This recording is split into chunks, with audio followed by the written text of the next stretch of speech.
Now, you know I had to come back to y'all with another one. Welcome back. Now, I've been hearing a lot of talks about the government shutdown, and I've been seeing a lot of the blame that's been going around. So let's get into that real quick. First of all, let's start excluding some people out. If you are a hardworking individual that goes to work and probably rarely receive food stamps from time to time, and their food stamps really come in handy because you're probably going to school on top of that as well, I can understand where you're coming from.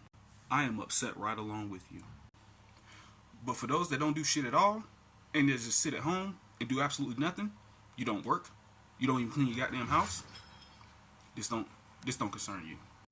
If you ain't at least going to school on the side or doing something more productive to get yourself off of food stamps, then this conversation does not concern you. And pay attention to what I just said before you respond. Notice that I did not put a race on that because of the fact that there are many different races of people who are on food stamps. So, the hardworking individuals in those races who do not sit around at home and do absolutely nothing, that probably go to school on the side, and that extra food stamp assistance comes in handy in levying some of your expenses so that you can pay bills or try to save up money, this is for y'all. I am mad with y'all. But for those of you that are just sitting around doing absolutely nothing, that's just upset because you ain't getting no goddamn food stamps, so now you ain't got no stamps to sell to nobody, this does not concern you. You should be happy that you can sit around and do absolutely nothing and still get some type of welfare government assistance. Shut up and be happy you got what you got. I'm sorry, but when there are communities out there that don't rely on any type of government assistance, that pretty much take care of their own, there's no excuse as to why we're getting mad about a government shutdown. You don't hear the Mennonites crying about no government shutdown. You don't hear the Amish crying about no government shutdown.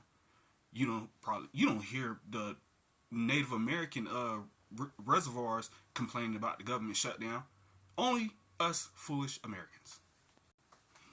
And like I said, this is not for the hard workers, but I'm pretty sure a lot of you complaining are probably the ones that I'm talking about that don't do shit. You have no room to complain about nothing. Because as much time as you sit around waiting for your food stamps to come around, you can get off your lazy ass and go get a goddamn job. There's no excuse. You can go do something. Go make some extra money. Take your ass back to school. There's so many work at home jobs, I do not want to hear it. If you got just enough energy to go to the computer desk, go get a work at home job. Seriously. But with that, blaze 2 and get back at me in the morning. I love you.